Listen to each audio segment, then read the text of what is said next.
The Public Health Agency of Canada, in cooperation with the Canadian Immunity Task Force, is funding various vaccine effectiveness studies to determine how well the approved vaccines are working in different settings.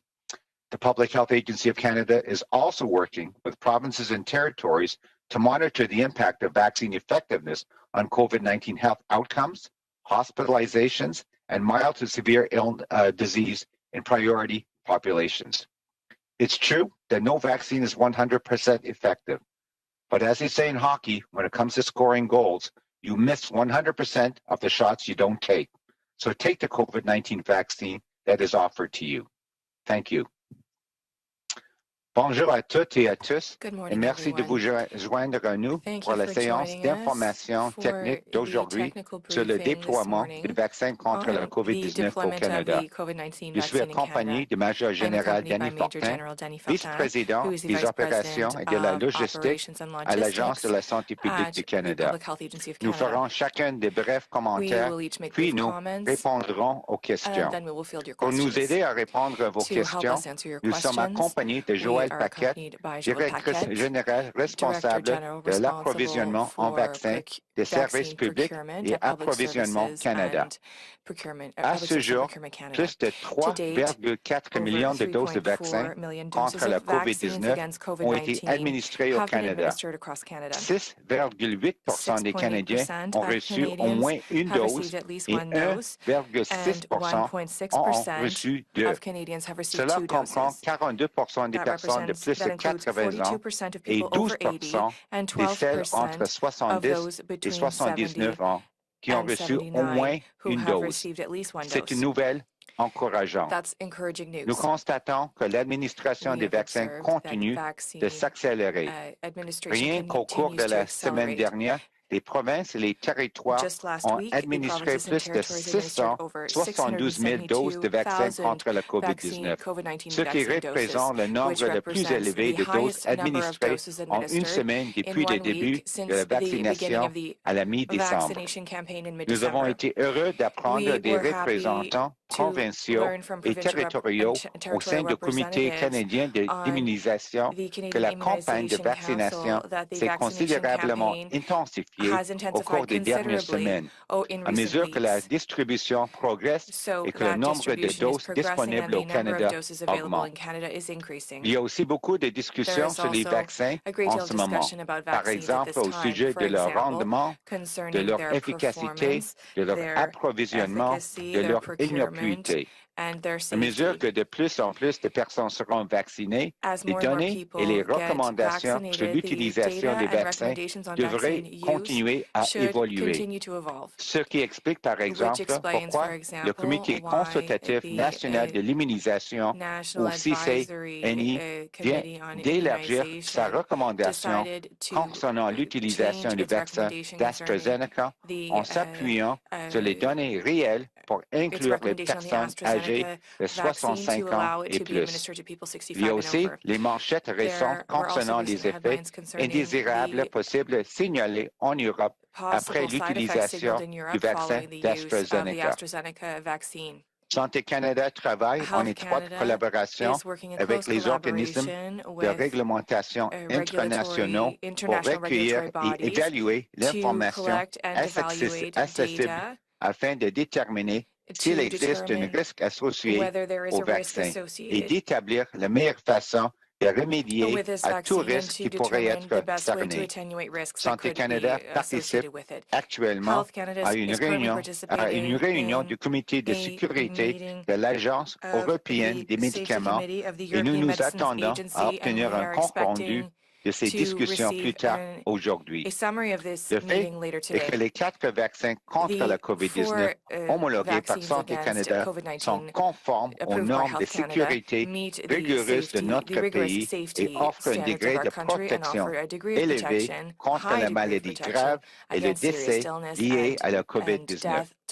Les deux termes que j'ai mentionnés, l'efficacité potentielle et l'efficacité réelle sont parfois employés de façon interchangeable quand on parle de vaccins. Il existe toutefois une différence entre les deux. L'efficacité potentielle désigne la mesure dans laquelle un vaccin est efficace dans des circonstances idéales et contrôlées. Par exemple, l'efficacité potentielle du vaccin est estimée lors d'essais cliniques en comparant les résultats des personnes vaccinées avec ceux des personnes qui ont reçu un placebo. L'efficacité réelle, quant à elle, désigne la mesure dans laquelle un vaccin est efficace dans des conditions réelles.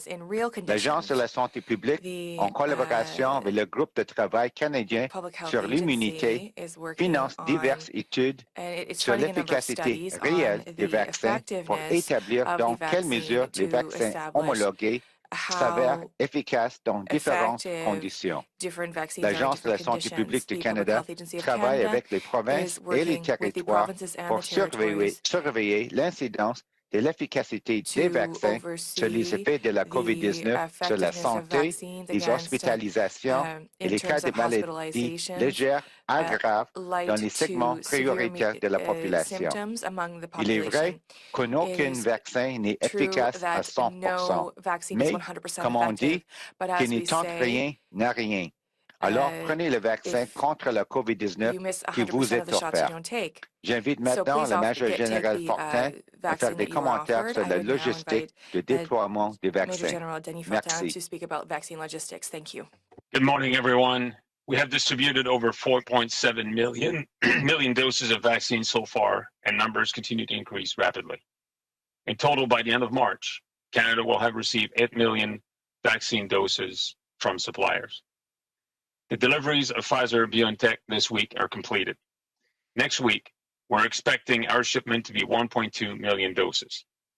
While it will be the first Pfizer-BioNTech shipment of this magnitude, we expect weekly deliveries to be approximately 1 million doses through the month of April through to the end of May. In total, by the end of March, we will have received 5.5 million doses of Pfizer-BioNTech, and we're on track to receive over 12 million doses between April and June.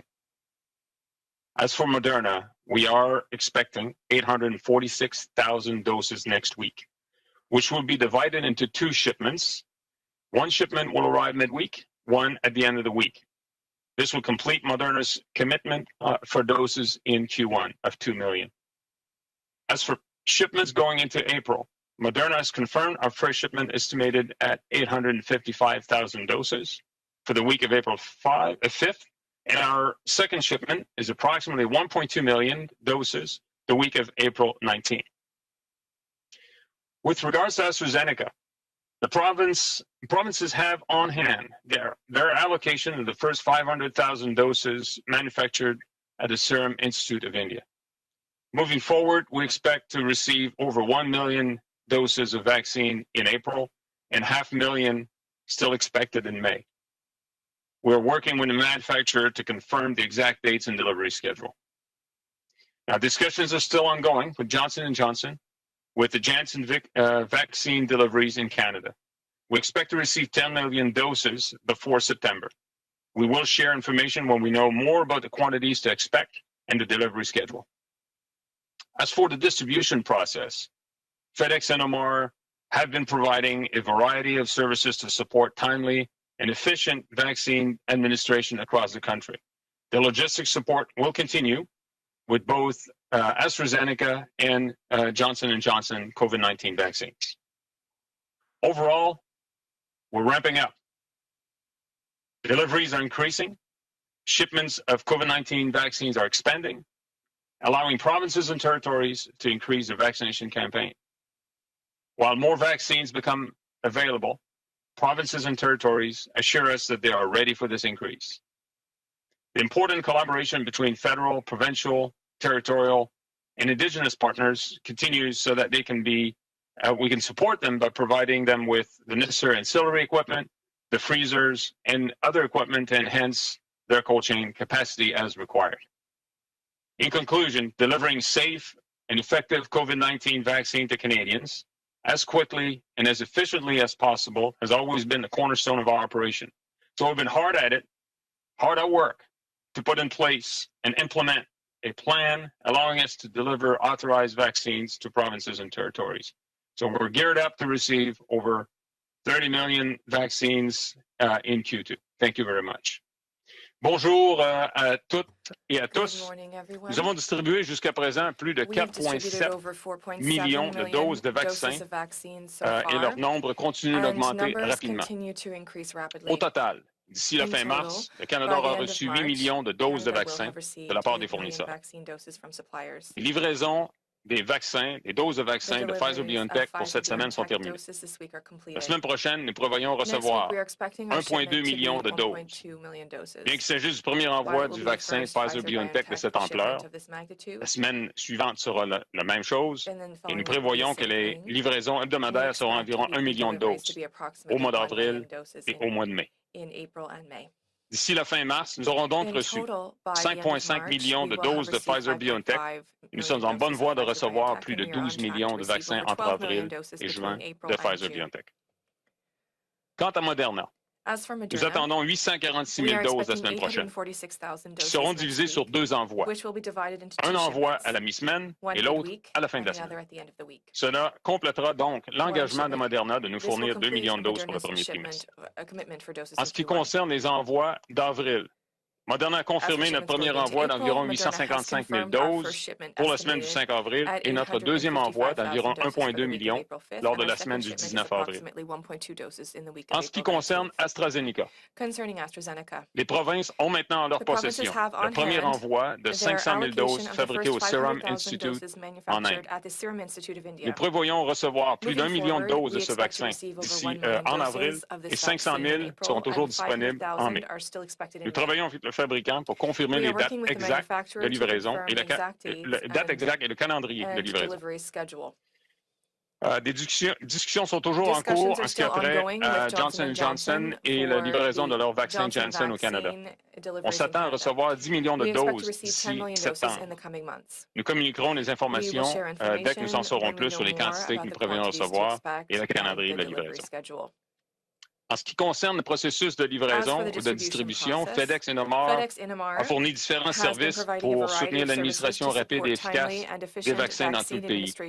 Et leur soutien logistique se poursuivra avec les vaccins d'AstraZeneca et de Johnson & Johnson contre la COVID-19. Dans l'ensemble, tout s'accélère. Les quantités livrées augmentent. Les envois de vaccins COVID-19 prennent de l'ampleur, ce qui permet aux provinces et aux territoires d'accélérer leur campagne de vaccination.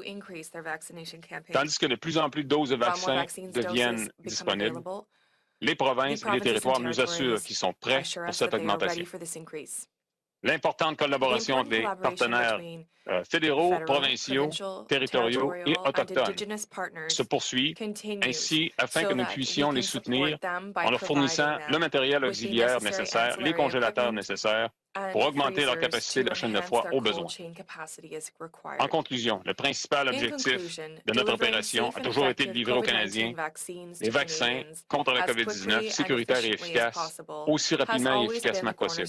Alors, nous avons travaillé d'arrache-pied pour mettre en œuvre un plan qui est solide et qui nous permet de livrer des vaccins autorisés aux provinces et aux territoires. Alors, nous sommes prêts à recevoir plus de 30 millions de doses de vaccins contre la COVID-19. Merci beaucoup. COVID-19 vaccines in Q2 and a cumulative over 100 million doses in Q3. Merci. Thank you. I will now open the lines for the question and answer portion of the briefing. As usual, we ask that you please limit yourselves to one question and one follow-up. Vous pouvez poser vos questions dans la langue de votre choix. Opérateur, à vous la parole. Operator, you have the floor. Thank you. Merci. Please press star one at this time if you have a question. S'il vous plaît, appuyez sur étoile 1 maintenant pour poser une question. Notre première question nous vient de Lina Dib de la presse canadienne. À vous la parole, please go ahead. Oui, bonjour. Monsieur Fortin, ma question est à vous. J'aimerais que vous me fassiez un peu de calcul mathématique. Il y a beaucoup de politiciens qui ont pris des engagements dernièrement, dont M. Legault qui dit tous les Québécois auront au moins une première dose avant le 24 juin. Alors, pouvez-vous me dire, avec les chiffres que vous avez en main, avec ce que vous distribuez à Québec, est-ce que c'est possible? Est-ce que c'est faisable? Pouvez-vous me donner les chiffres que Québec recevra d'ici le 24 juin en termes de...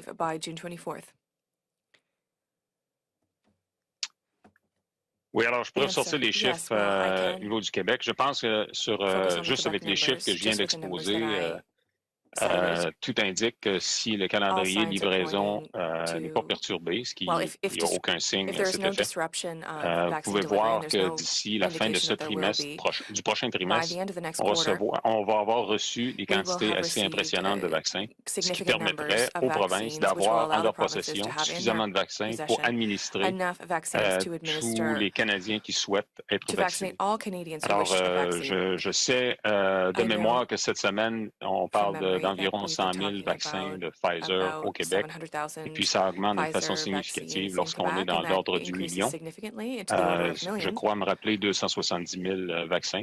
Mais ces données sont toutes disponibles sur le site canada.ca, notre page sur COVID-19 et spécifiquement sur les vaccins pour tous les Canadiennes et Canadiens qui peuvent le consulter. Oui, mais M. Fortin, il y a certains vaccins pour lesquels vous n'avez pas encore d'informations. Johnson & Johnson, vous ne savez pas. AstraZeneca, vous ne savez pas après le million et demi qu'on va attendre. Vous ne savez pas combien va arriver, à quelle date. Alors, j'aimerais vraiment que vous puissiez me dire spécifiquement pour le Québec, quel chiffre garanti vous avez d'ici le 24 juin de doses pour le Québec. Non, je n'ai pas de chiffre garanti pour d'ici fin juin par juridiction. Ce que j'ai, ce sont des projections et puis des ententes contractuelles. Ma collègue d'Approvisionnement Canada pourrait confirmer les autres arrangements. Mais je peux vous dire qu'on recevra donc, lors de ce trimestre, 8 millions de doses de vaccins. On va recevoir 12,8 millions de doses de vaccins de Pfizer-BioNTech et 12,3 de Moderna. Alors, des mathématiques rapides nous indiquent qu'on a au-delà de 33 millions de doses de vaccins, seulement avec ces deux vaccins. Plus de 500 000 doses de AstraZeneca, de SAE qu'on a déjà reçues. Alors, à cela s'ajoutent les autres vaccins, calendrier et quantité exacte à être confirmés. Mais je crois qu'on est vraiment sur la bonne voie. Une distribution pro-rata au niveau national nous indique certainement que le Québec sera en bonne voie de recevoir des quantités suffisantes pour administrer, tel qu'indiqué par le premier ministre du Québec. Madame Paquette, quelque chose à ajouter? Madame Paquette, you have anything to add? Le général a bien répondu. D'accord, merci. On va passer à la prochaine question. Thank you. Next question. Merci. Thank you. Our next question is from Mia Robson from the Canadian Press. Please go ahead. À vous la parole. Hi, Major General. My question sort of follows up on what Lena was asking. I'm just curious if with the doses that we know are coming from Pfizer and Moderna and the little bit of extra AstraZeneca we're getting, are those doses on their own enough to get one dose to every Canadian by the end of June, or do we still need other doses from AstraZeneca and Johnson & Johnson to hit that goal?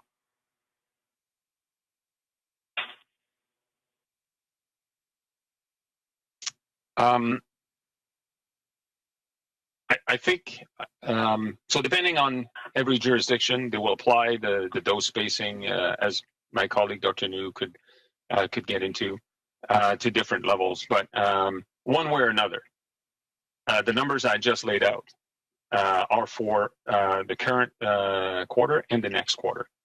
In total, Pfizer, BioNTech, and Moderna, between now or since the moment we started, to the end of the third quarter, we will have received 84 million doses of vaccine. And that is sufficient. I think just pure math is sufficient to vaccinate the vast majority of Canadians between now and September, and enough to provide a second dose. Now, how that applies and how that gets adjusted moving forward with additional vaccines, I'd be speculating. But on top of those 84 million plus the 500,000 to date with AstraZeneca, there will be more vaccines coming online and become available for Canadians and provinces and territories to administer. Okay, but I'm pretty sure you just said in French that we would have enough vaccines to vaccinate all Canadians by June with the current numbers, with one dose. It's Dr. New. Maybe I could add to what Major General Fortin has said. Certainly, if you look at the numbers of doses of vaccine that we anticipate coming to Canada, and you look at the Canadian population, and those who are eligible to obviously receive any of our authorized vaccines, it's exactly as indicated that it depends on the provinces as well, because certainly NACI has put forward recommendations, and the recommendations were based on real-world evidence with respect to extending the dosing interval, and that was also put in the context of a relative scarcity of vaccines. So it's still up to the provinces and territories to obviously take the NACI advice, obviously look at their own context, their own epidemiology, other factors, and determine how they would like to best administer the vaccine doses to their residents in their individual jurisdictions.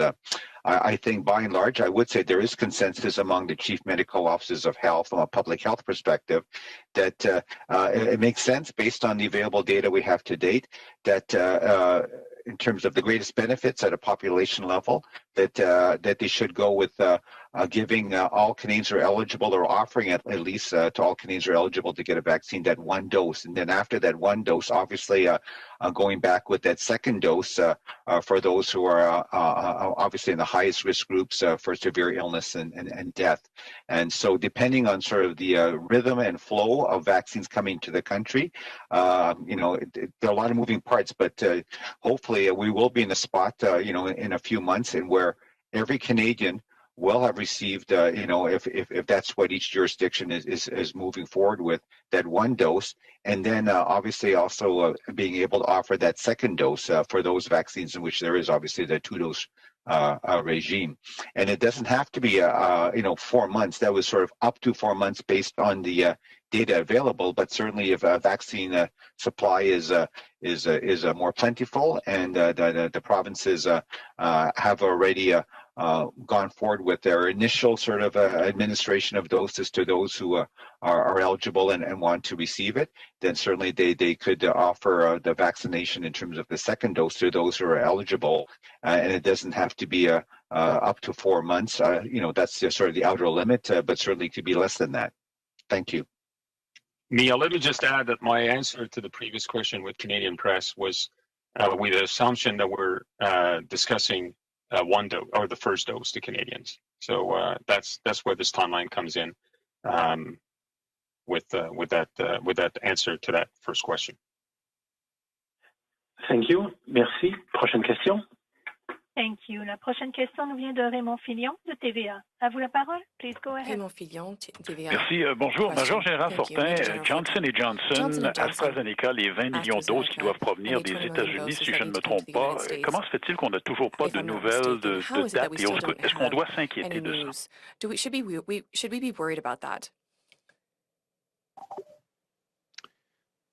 Alors, nos collègues Approvisionnement Canada sont toujours en coordination étroite avec d'autres partenaires, d'autres membres du gouvernement, en collaboration, en discussion étroite avec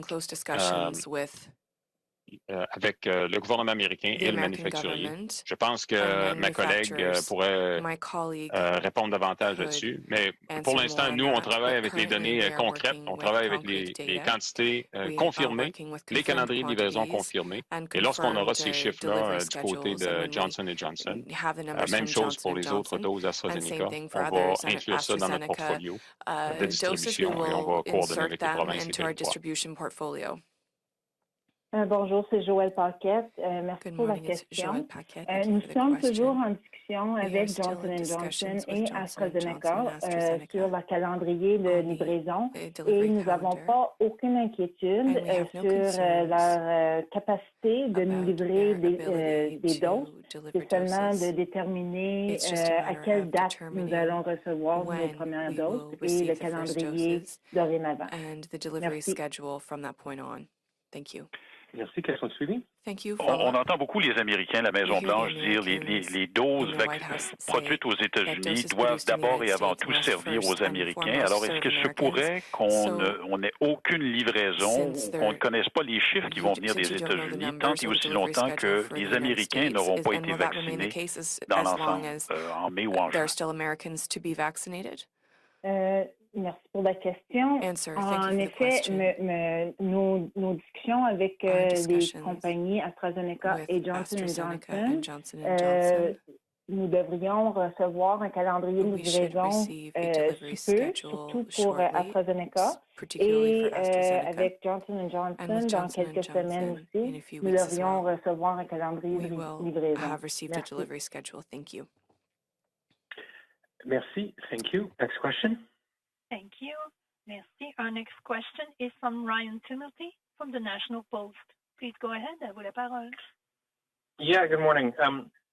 I wonder about the Moderna doses that you just listed. That's about 2 million doses, just over 2 million doses in April. They're contracted to provide 12 million doses in the second quarter. I'm wondering if you're concerned that this could mean that the doses from Moderna are coming late, that they'll be backloaded towards the end of the quarter. Have you gotten any indication from the company about that?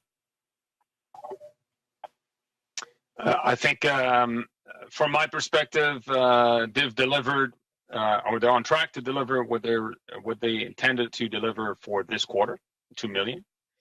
They indicated all along that they're increasing their capacity significantly. We're seeing that with the numbers, the projections for April. They're now delivering on a 2-week cycle. As they get more predictability, more,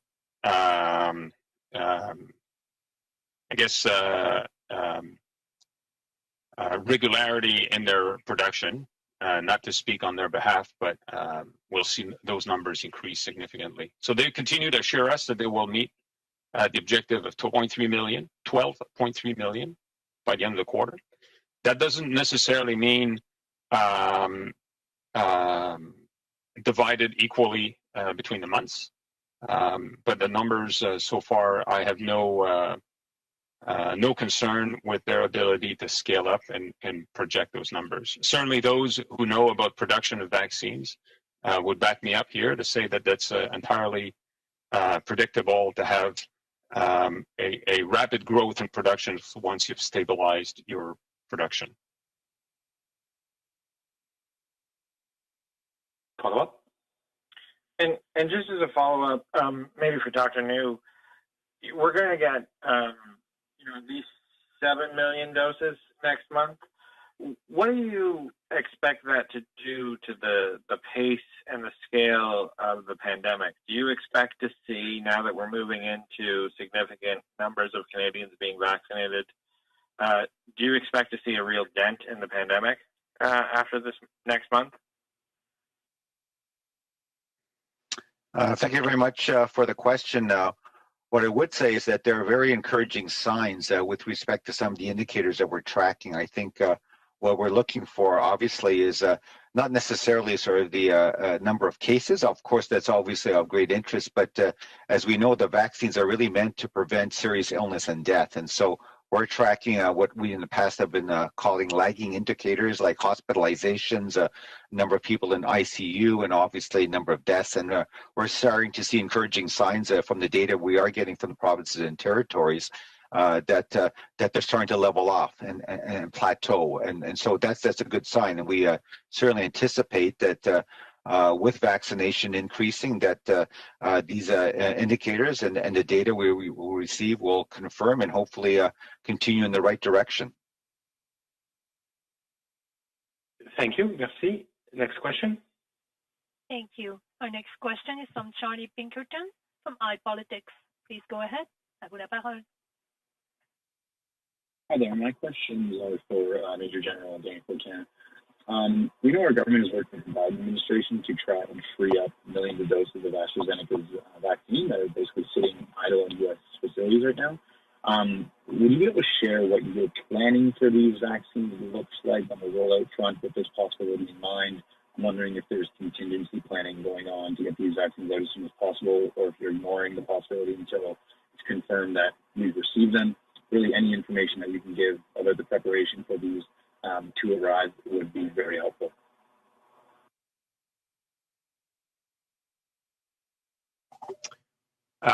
Well, thank you. That was difficult to understand. I'm not sure I'm best positioned to answer this question, so I'll turn to my colleague from PSPC.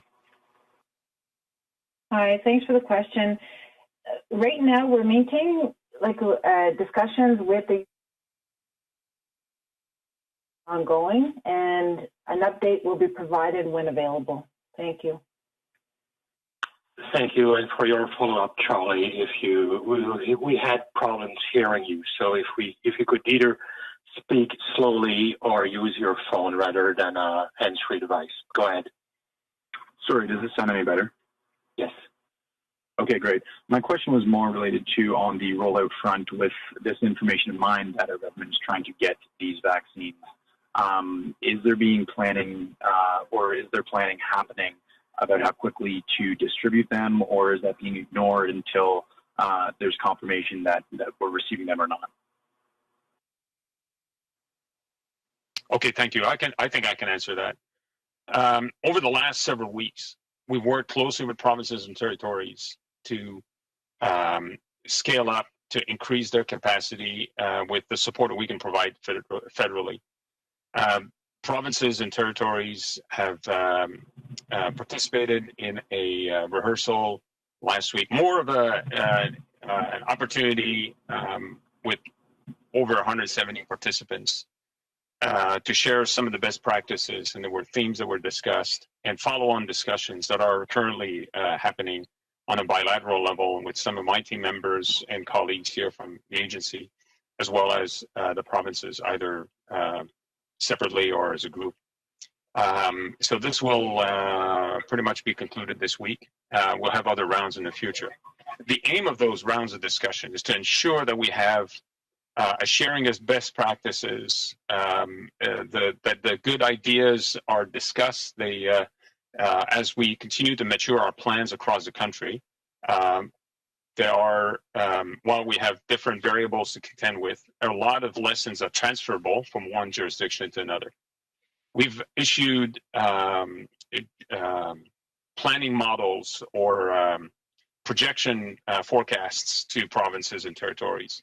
And the provinces, even more than territories, have a significant amount of people to vaccinate in the coming months, with scenarios where you have Pfizer, BioNTech, and Moderna, and then layers of additional vaccines. So the low to high projection in terms of volume over time, and this will continue to adjust. We have an ability to adjust that in our models, and provinces will be able to see what is expected in the future and what they should have lined up in terms of resources to include clinics, the health workforce required over time.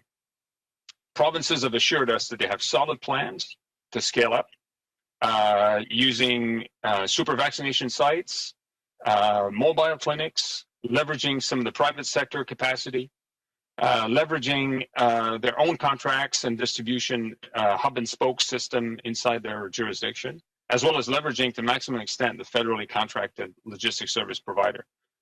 And if required, federally, we can also assist with reprioritizing, shifting, or providing additional resources in terms of cold chain equipment, freezers, dry ice, and what have you. So it's a complex set of factors that is continuously looked at with all stakeholders.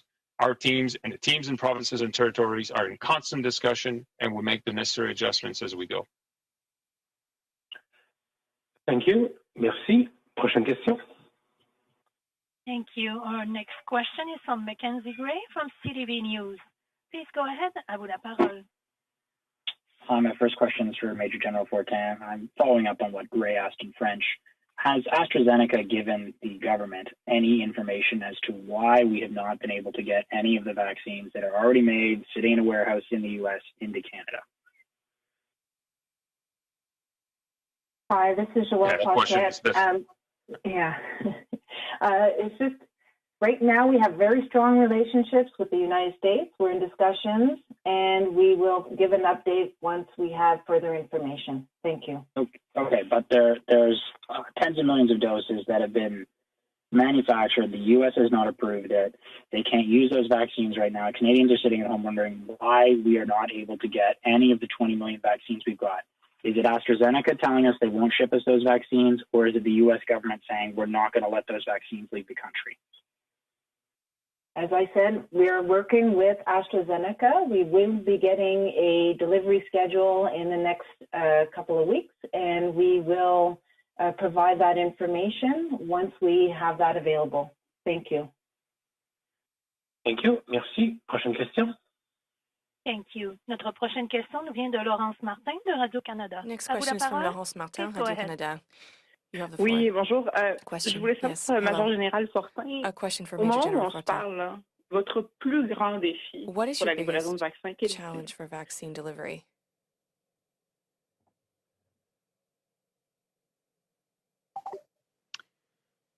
Je pense que notre plus grand défi, c'est de s'assurer qu'on maximise les opportunités de passer les bonnes leçons d'une juridiction à l'autre. Je crois que les provinces ont, pas par souci de ne pas vouloir partager l'information, mais alors qu'ils expérimentent, alors qu'ils mettent en place différents processus, certaines provinces sont peut-être plus avancées que d'autres en raison de différents facteurs pour ce qui est de l'utilisation de super sites ou super cliniques.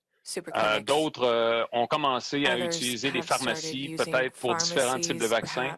Certains se limitent aux vaccins de 2 à 8 degrés, donc pour l'instant AstraZeneca.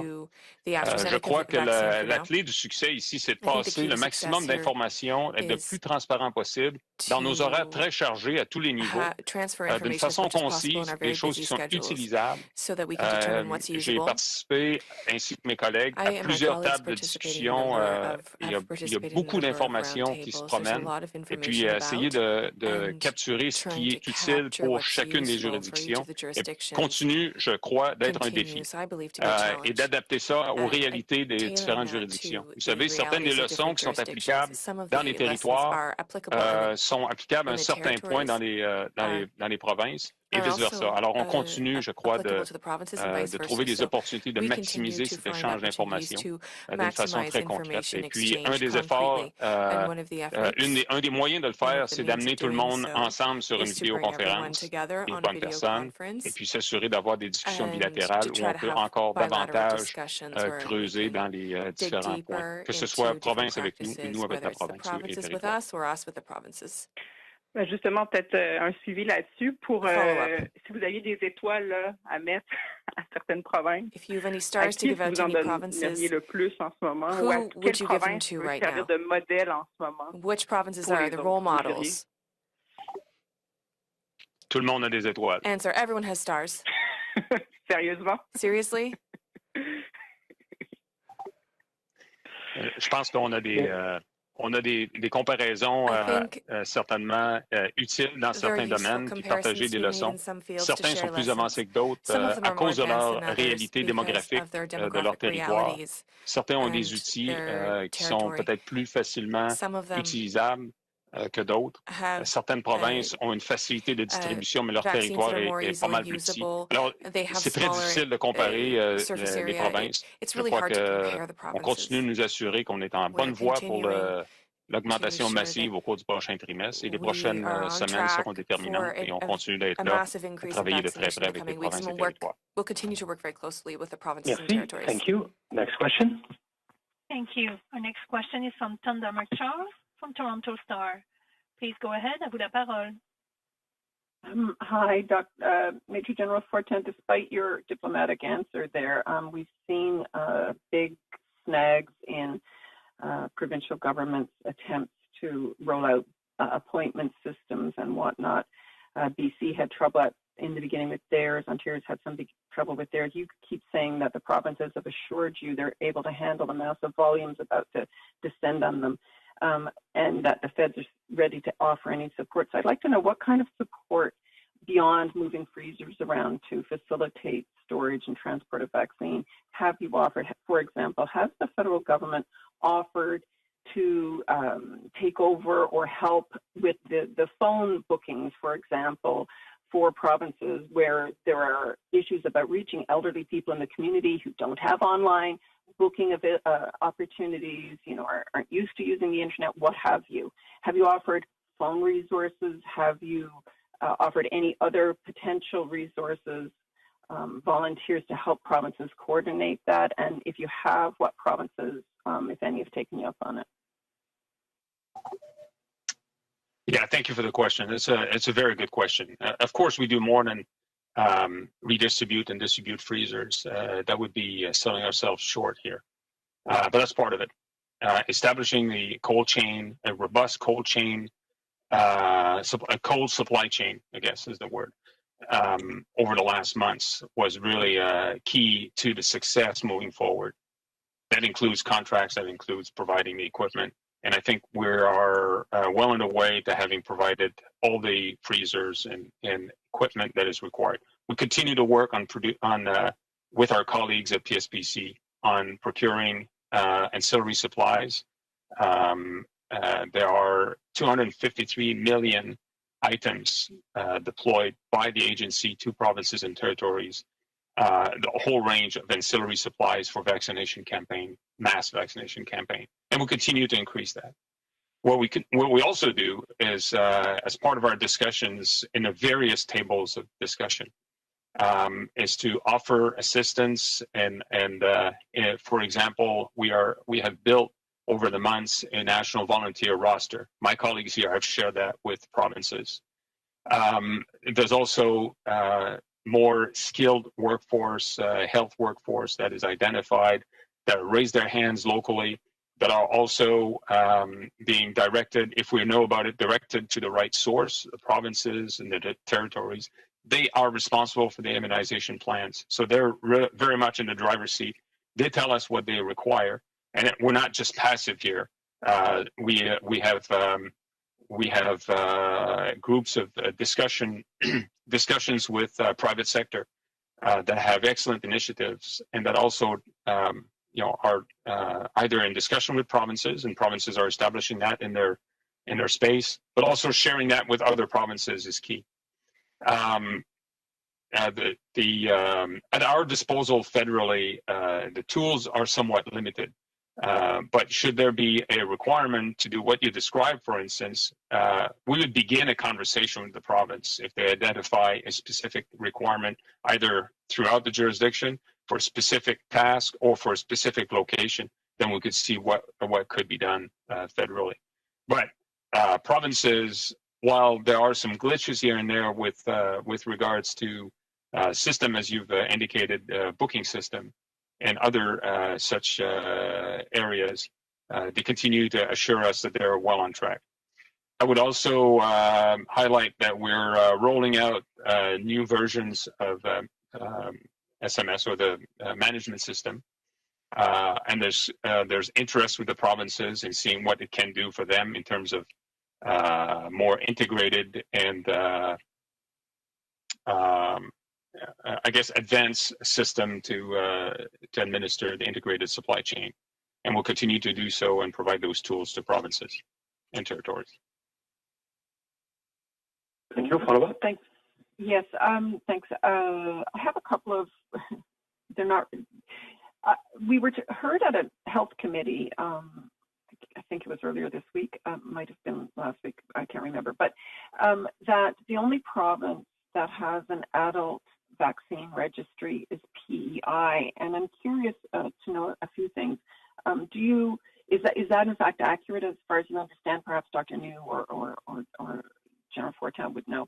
Is that the only province that has an adult vaccine registry? Has there been any thought given to a national vaccine registry, as this came up as a desirable tool at this committee? And if you could also just break out, you said 100 million doses by September. Can you break down what you expect in terms of the AstraZeneca and J&J in that figure? You said 100 million. I actually find your figures on the website don't quite add up. It's Dr. New. Maybe I can start on the issue or topic you mentioned about vaccine registries.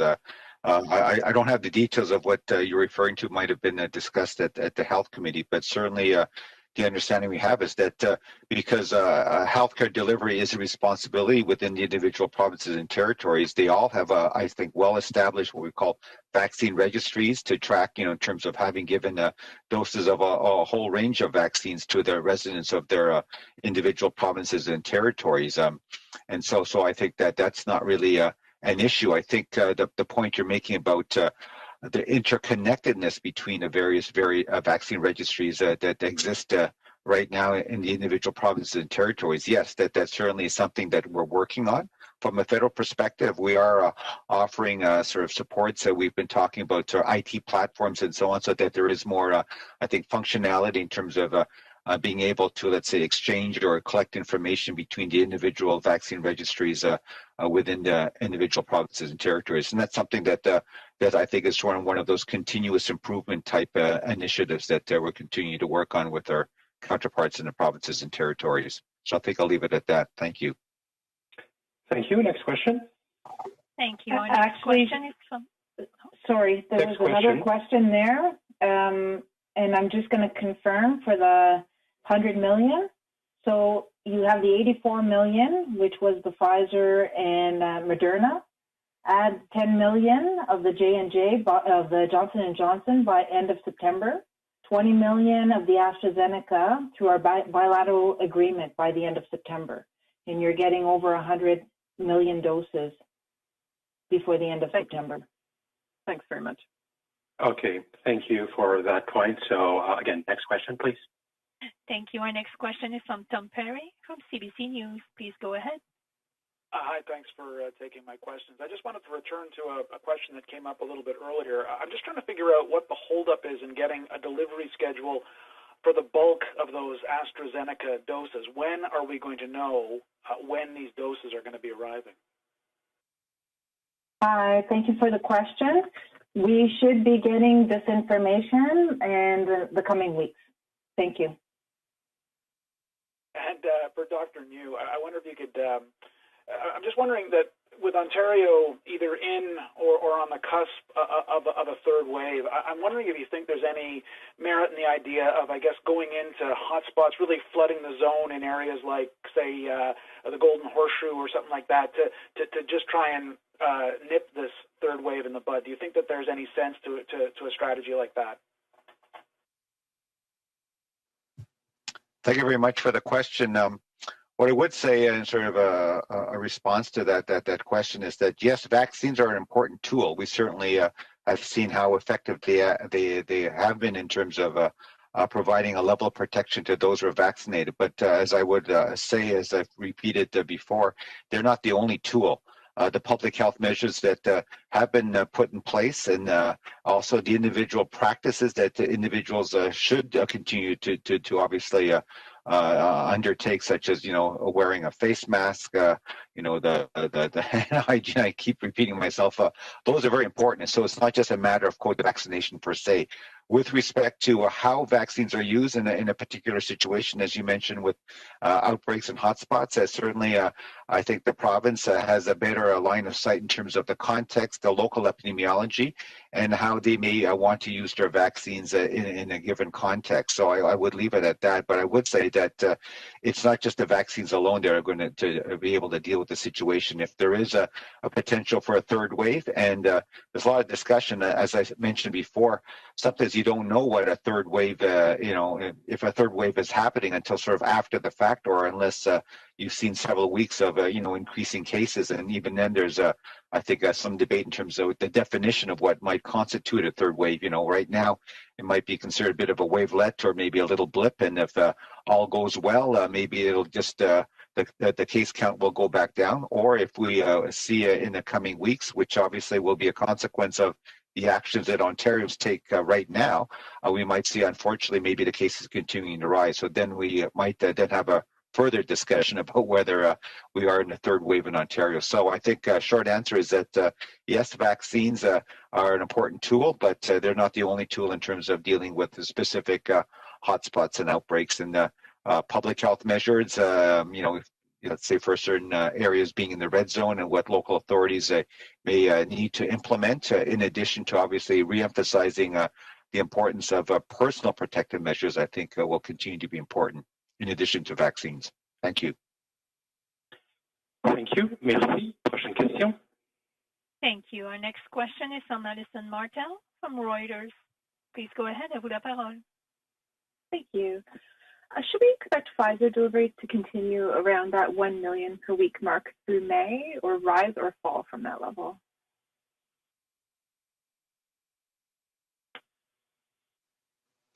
Yes, thank you for the question. Pfizer has assured us of deliveries of 1 million, approximately 1 million a week, every week of April, every week of May.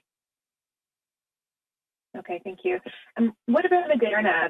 That high point of 1.2 million in early May, do you expect that to continue through the rest of the month, every 2 weeks? I guess once more that month it would be. Yeah, Moderna has assured us that they can now deliver on a 2-week basis. We have 855,000 the week of 5 April, and the week of 19 April, around 1.2 million. And that's as far as we have for now. And we continue to have regular discussions with Moderna, and the manufacturer will confirm what we can expect to have in May reasonably soon. I think they, as I specified earlier, they continue to assure us that they're well on track to provide the quantities that they've identified for the quarter. So we have no reasons to doubt this at this time. Okay, thank you. Thank you. We have time for one last question and follow-up. Opérateur, à vous la parole. Thank you. Merci. Our last question is from Cormac McSweeney from CD News. Please go ahead. À vous la parole. Yeah, you still have the end of September as your target for the goal of having every Canadian that wants a vaccine to get both doses. But getting 100 million doses in Q3 alone is more than enough to give every Canadian 2 doses. So why haven't we updated our target yet? When do you expect as well to give us an updated projection of when we will have enough vaccines to vaccinate every Canadian that wants one? Let me start the answer, and I'll ask my colleague from PSPC if she has anything to add. But what Ms. Paquette laid out was total amounts in up to Q3 of 40 million, plus 20, plus 10. In addition, other vaccines, as they become available and numbers solidify, will be added to the mix. So numbers alone would suggest that if administered as rapidly as possible, as effectively as possible throughout the country, we'll meet the target of vaccinating or offering the vaccines to as many Canadians as possible in the summer time frame or by fall. And I think I would want to stay prudent with that time frame. I think all our colleagues, my colleagues here, would want to stay prudent with that time frame. I would remind you that while there's no indications of disruption or fluctuations in the production, it is a global, it's a pandemic with global demand on vaccines that are produced as rapidly as possible, and we're always subject to fluctuations in the production and the challenges of a complicated supply chain across the world and into this country. Now, I want to assure Canadians that we're well on track. Everything is solid. Manufacturers that we deal with all the time, Pfizer, BioNTech, and Moderna, have assured us that they're on track to deliver. And I think they've proven that so far by quarter. Certainly, they're well on track to provide the total of 8 million doses. So I think I would leave it at that at this point. Thank you. And as a follow-up, Dr. New, I just hoping for some clarification. You said in your opening comments about the AstraZeneca discussions happening out of Europe that you do expect updates to come out of that. Do you just mean general updates as in the findings of the European regulators, or do you expect any updates at all in federal guidelines on the AstraZeneca shot itself? Okay, so thank you very much for the question. So what I would say is that our Health Canada colleagues, our regulator here in Canada, are actually participating. They're actually listening in or following the discussions at the meeting that I prefaced in my opening remarks. And if there are outcomes out of that meeting that have implications for, I guess, the vaccine vis-a-vis the approved vaccine process here in Canada, then our Health Canada colleagues, I think, would make any necessary adjustments based on sort of their regulatory risk assessment process. At this point, certainly all of the 4 vaccines approved in Canada have been shown through the clinical trial data, and obviously even the data in the real world to date that they're safe and effective. I've said, and many others have said, that there's no evidence of any issue here in Canada. We have a very good surveillance system for what we call a post-marketing surveillance of adverse events following immunization here in Canada. There's been no signals to date coming to us at the federal level that there's any issue or unexpected safety signals. And so I think our Health Canada colleagues are, with good sort of due diligence following what's happening in Europe, seeing what the data and the discussions are happening right now in the meeting. And then we'll make sort of any adjustments as appropriate and necessary for the Canadian context. Thank you. Merci. This is the end of our technical briefing for today. Bonne journée à tous et à toutes. Merci. Thank you.